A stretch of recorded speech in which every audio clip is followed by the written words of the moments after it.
Assalamualaikum warahmatullahi wabarakatuh. Saya Brian Rianto akan membacakan kelompok nomor 2 yang berjudul Makalah Etika Profesi dan Berorganisasi. Langsung aja ke pembahasannya. Materi pembelajaran yang pertama, kasus pelanggaran terkait teknologi informasi. Perkembangan akal manusia yang begitu cepat yang berpengaruh pada manusia maupun dipengaruhi oleh teknologi informasi seolah sudah tidak bisa dibendung lagi. Khususnya di zaman kemajuan seperti sekarang ini, tak kalah manusia menciptakan sekaligus membutuhkan teknologi jaringan komputer. Internet merupakan kegiatan komunikasi komersil menjadi bagian terbesar dan tercepat pertumbuhannya yang telah melampaui batas-batas suatu negara. Perkembangan teknologi internet memunculkan kejahatan yang disebut dengan cybercrime atau kejahatan yang melalui dengan jaringan internet. Munculnya beberapa kasus cybercrime di Indonesia merupakan fenomena seperti pencurian kartu kredit, hacking terhadap berbagai situs, penyadapan transmisi data orang lain, dan manipulasi data dengan cara menyiapkan perintah yang tidak dikehendaki ke dalam program komputer. Berbagai tindakan di atas dapat dikenakan tindak pidana, baik delik formil maupun material. Delik formil karena menyangkut perbuatan seorang mengakses data komputer orang lain tanpa izin. Sedangkan delik material adalah perbuatan itu telah menimbulkan akibat kerugian bagi orang lain. Jenis cybercrime berdasarkan jenis aktivitas yang dilakukannya dapat digolongkan dalam beberapa macam seperti pada di bawah ini. Yang pertama, unauthorized access, yakni kejahatan yang terjadi ketika seorang memasuki atau menyuap ke dalam suatu sistem jaringan komputer secara tidak sah, misalnya probing atau port. Yang kedua, illegal contents, yakni memasukkan data atau informasi ke internet tentang suatu hal yang tidak benar, tidak etis, dan dapat dianggap melanggar hukum atau mengganggu ketertiban umum. Yang ketiga, penyebaran virus secara sengaja, pada umumnya dilakukan dengan penggunaan email. Yang keempat, data forgery. Ini dilakukan dengan tujuan memasukkan data pada dokumen-dokumen penting yang ada di internet. Yang kelima, cyber espionage, sobet and extortion.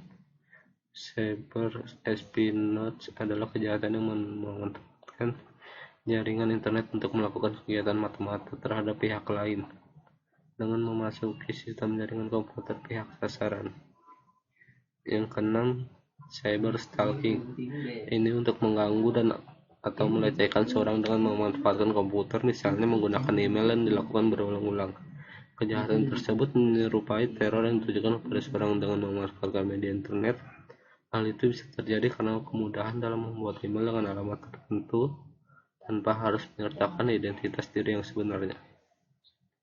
Yang tujuh, carding. Ini merupakan kejahatan yang dilakukan untuk mencuri nomor kartu kredit milik orang lain dan digunakan dalam transaksi perdagangan internet. Yang ke-8, hacking dan cracker. Hacker adalah seorang yang mempunyai minat besar untuk mempelajari sistem komputer secara detail dan bagaimana meningkatkan kapabilitasnya. Sedangkan yang sering melakukan aksi-aksi perusahaan internet disebut cracker. Yang 9, cyber squatting and people squatting. Cyber squatting merupakan kejahatan yang dilakukan dengan mendaftar domain nama perusahaan orang lain dan kemudian berusaha menjualnya kepada perusahaan tersebut dengan harga yang lebih mahal. Kalau tipe squatting adalah kejahatan dengan membuat domain plesetan, yaitu domain yang mirip dengan nama domain orang lain. Nama tersebut merupakan nama domain saingan perusahaan. Yang ke-10, hijacking adalah kejahatan melakukan pembajakan hasil karya orang lain seperti pada software piracy. Yang ke-11, cyber terrorism, suatu tindakan mengancam pemerintah atau warga negara, termasuk tracking ke situs pemerintah atau militer seperti West Ramsir yang dianggap sebagai dalang penyerangan ke gedung WTC ternyata diketahui menyimpan detail serangan dalam file yang dienkripsi di laptopnya. Atau Osama bin Laden menggunakan steganography untuk komunikasi jaringannya. Yang kedua, Undang-Undang ITE, Undang-Undang Informasi dan Transaksi Elektronik, adalah ketentuan yang berlaku untuk setiap orang yang melakukan perbuatan hukum sebagaimana diatur dalam undang-undang ini, baik yang berada di wilayah hukum Indonesia maupun di wilayah hukum Indonesia yang memiliki akibat hukum di wilayah hukum Indonesia dan atau di luar wilayah hukum Indonesia dan merugikan Indonesia. Undang-Undang Informasi dan Teknologi Elektronik mengatur berbagai perlindungan hukum atas kegiatan yang memanfaatkan internet sebagai medianya, baik transaksi maupun pemanfaatannya informasinya. Kebutuhan para pelaku bisnis di internet dan masyarakat pada umumnya guna mendapatkan kepastian hukum dengan diakuinya bukti elektronik dan tanda tangan digital sebagai bukti yang sah di pengadilan. Salah satu isi dari UU ITE ini adalah mereka yang secara sengaja dan tanpa melakukan penyadapan atas informasi dan dokumen elektronik pada komputer atau elektronik milik orang lain yang dikenakan hukuman berupa penjara atau denda. Yang materi selanjutnya tujuan pembelajaran. Yang pertama, memahami bagaimana penggunaan TI dapat mempengaruhi hak privasi dan memahami beberapa aturan yang terkait hak privasi. Indonesia cukup tertinggal dalam diskursus perlindungan hak atas privasi, terutama jika kerangka legislasi dari perlindungan hak atas privasi, baik dari segi maupun variasi perlindungan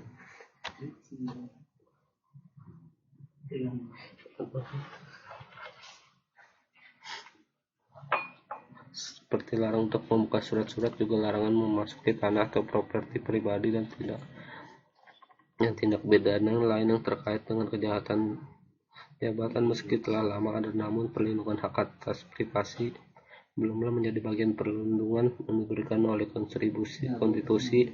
Baru pada tanggal 18 Agustus 2000, perlindungan hak atas privasi menjadi bagian dari perlindungan konstitusi. Melihat hal tersebut, saat ini pemerintah tengah menyusun RUU Perlindungan Data Pribadi yang akan masuk dalam program legislasi nasional 2016. Kehadiran UU Perlindungan Data Pribadi juga mendesakkan adanya tuntutan keterbukaan di lembaga-lembaga pemerintah dan diharapkan dapat menjembatani tentang tiadaan peraturan yang melindungi data dan informasi pribadi. UU Nomor 14 Tahun 2008 tentang keterbukaan informasi publik juga memberikan tekanan khusus atau informasi dan data pribadi yang diklarifikasi sebagai informasi yang dikecualikan. Untuk itu, kedua hak ini harus diseimbangkan dengan membuat regulasi atau kebijakan yang melindungi keterbukaan informasi sekaligus juga melindungi hak atas privasi. Kebijakan ini penting untuk mengatasi peningkatan gangguan terhadap hak atas privasi yang saat ini perlindungan masih dirasakan minimal. Oleh karena itulah buku ini disusun untuk mendorong diskursus tentang pemerintah untuk mengatur dan memperkuat perlindungan privasi sekaligus memberikan jalan tengah bagi keterbukaan informasi. Yang selanjutnya, aktivitas pembelajaran. Presentasi salah satu UU ITE dan contoh pelanggaran tahun 2017.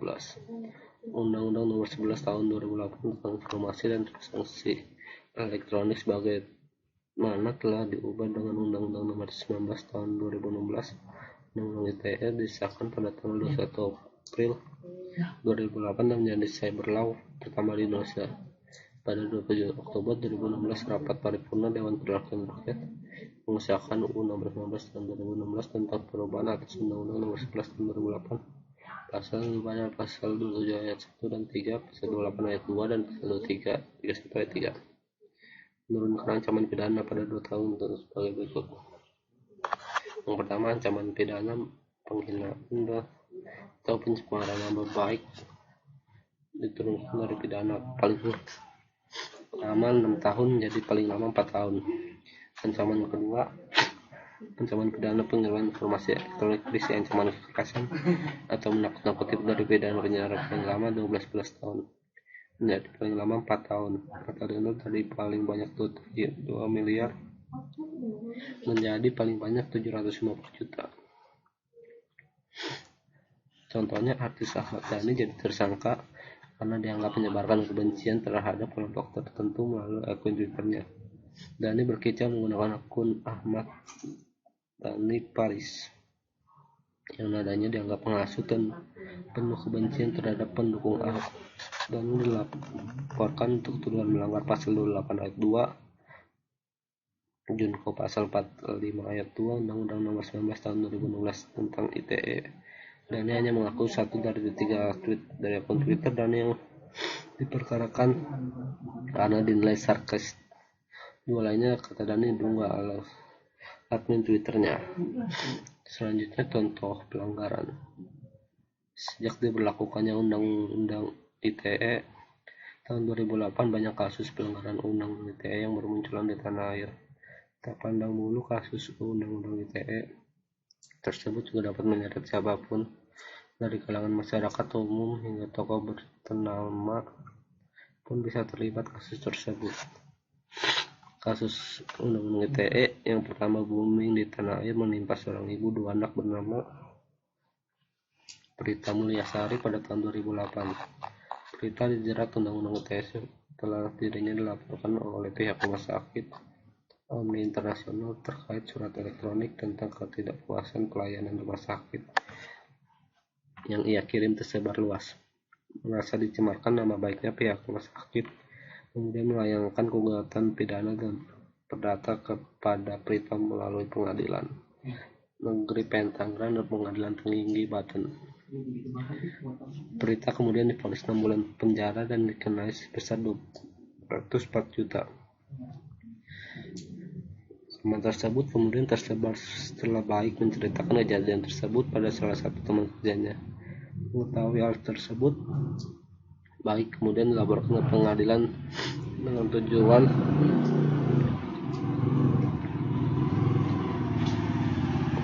pelanggaran pasal 7 ayat 1 Undang-Undang ITE. Akibatnya ia dijatuhi hukuman selama 6 bulan penjara dan denda sebesar 500 juta rupiah. Selanjutnya, pasal dalam Undang-Undang ITE yang terkait dengan pelanggaran di atas, pasal 27 ayat 1 Undang-Undang ITE. Sekian, terima kasih.